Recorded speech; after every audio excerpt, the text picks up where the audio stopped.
इस तरीके से बर्खास्त भी की गई है, अब आगे की रणनीति क्या है?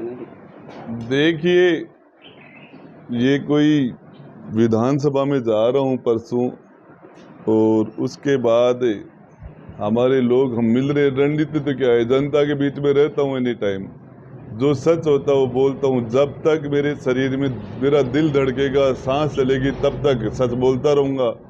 और कमज़ोर लोगों की हिफाजत का, प्रोटेक्शन का, सुरक्षा का ये वादा लोगों से मेरा था, और ये चाहे इसके लिए कोई भी कीमत चुकानी पड़े वो करता रहूँगा। आपको लगता है कि कांग्रेस में सच बोलने की सजाएं ये होती?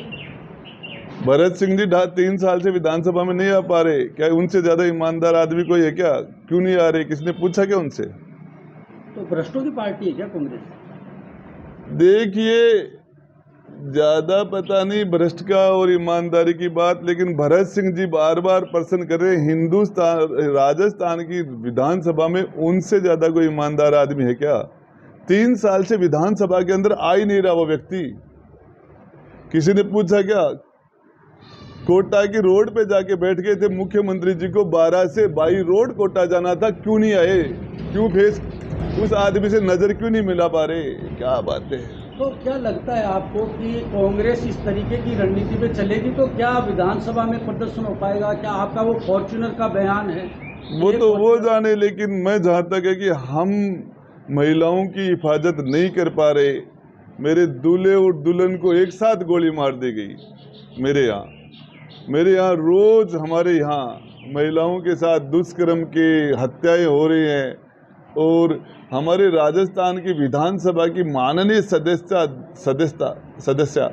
वो दिव्या मदेरणा जी ने कहा कि मेरी जान को खतरा है, मुझे बचाइए, और उसके बाद में उन पर हमला हो जाता है और वहाँ पुलिस नहीं पहुँचती और बड़ी मुश्किल से लोग उनको वहाँ से निकालते हैं। कहाँ है इसके? तो ये पुलिस का क्या मानते हो, रोल क्या होना चाहिए, क्या हो गया?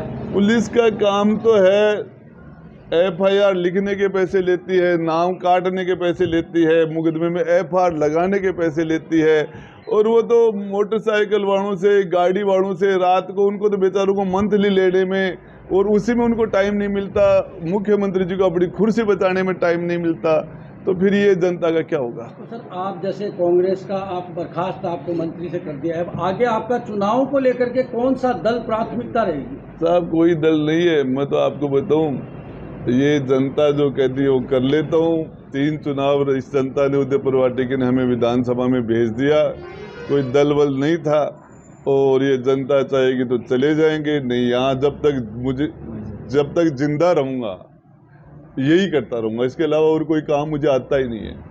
पिछले दिनों ओवैसी से भी आपकी मुलाकात हुई, क्या मायने समझ रहे हैं? देखिए, हिंदुस्तान में बेस्ट पार्लियामेंट्रियन है वो, और जाके दुनिया के सबसे बेस्ट से बेस्ट इंस्टीट्यूट में वो बैरिस्ट्री करके आया है। और यदि कोई भी लोकतांत्रिक तरीके से कोई नेता चुन के आता है लोकसभा में, 1 बार नहीं, 2 बार नहीं, 4 बार, तो उस नेता से मिलने में कहाँ दिक्कत है? मैंने किसी आतंकवादी से तो कोई मुलाकात की नहीं। लोकतांत्रिक तरीके से जीत के आते हैं, अपने लोगों की बात उठाते हैं, उससे हम विधानसभा में, लोकसभा में नेता आपस में मिलते रहते हैं। इसका क्या है? सर, ये जो वातावरण चल रहा है, इससे कांग्रेस का सरकार का रिपीट का जो दावा गहलोत जी कर रहे हैं, क्या मानते हो? गहलोत जी कभी रिपीट कर पाए थे क्या? 2003 में रिपीट कर पाए, 13 में कर पाए, 2003 में तो गहलोत जी की उम्र 52-53 साल थी, जवान थे। उस टाइम उनसे रिपीट नहीं हुआ, फिर 63 साल की उम्र में रिपीट नहीं हुआ, तो अब तो गहलोत जी 73 के हो रहे हैं, तो अब रिपीट वाला तो मामला तो अब है, बाकी जनता जनार्दन है। अच्छा, क्या लगता है कि रिपीट के लिए कांग्रेस को क्या फार्मूला देना चाहेंगे अगर आपसे पूछे तो? भाई, महिला सुरक्षित नहीं है, बहन बेटियां सुरक्षित नहीं है, किसानों के ऊपर जो है हमारे किसान, उनके लिए काम करो, मजदूरों के लिए करो। रोज RPSC में पेपर आउट हो रहे हैं, एक गांव में 200 थानेदार बन जाते हैं, बाकी लोग बन ही नहीं पा रहे। वो लोग तैयारी कर रहे हैं, पेपर आउट, लोग 2-2, 4-4, 5-5 साल तक तैयारी करते हैं हमारे यहाँ, और उसके बाद में वो एक बार नहीं।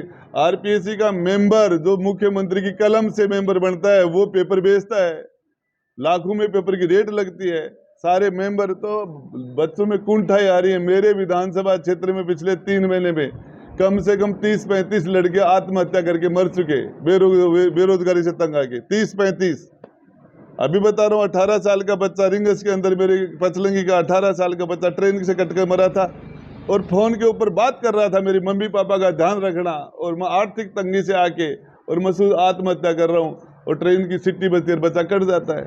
अभी उसके बाद में भी मेरे जहाज़ के अंदर 18-20 साल का बच्चा फिर मर गया।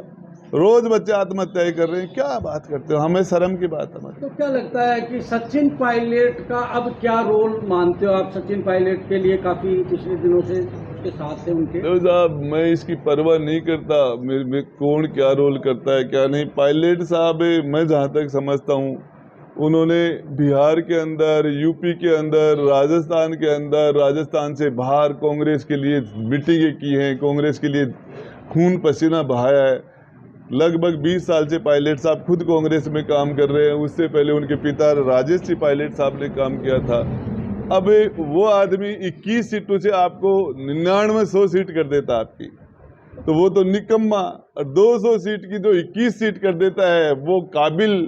तो ये बातें अभी पिछले दिनों चेयरमैन बनाए गए हैं गोविंद सिंह डोटासरा, क्या लगता है कि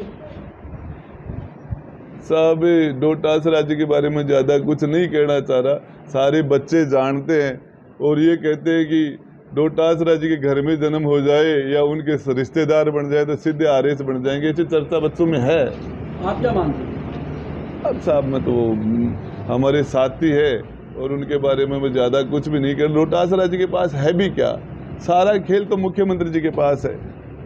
डोटासरा जी का कठपुतली है क्या? साहब गृह मंत्री वो हैं, वित्त मंत्री वो हैं, प्रदेश अध्यक्ष उनके बिना क्या करेंगे, सारा का सारा सिस्टम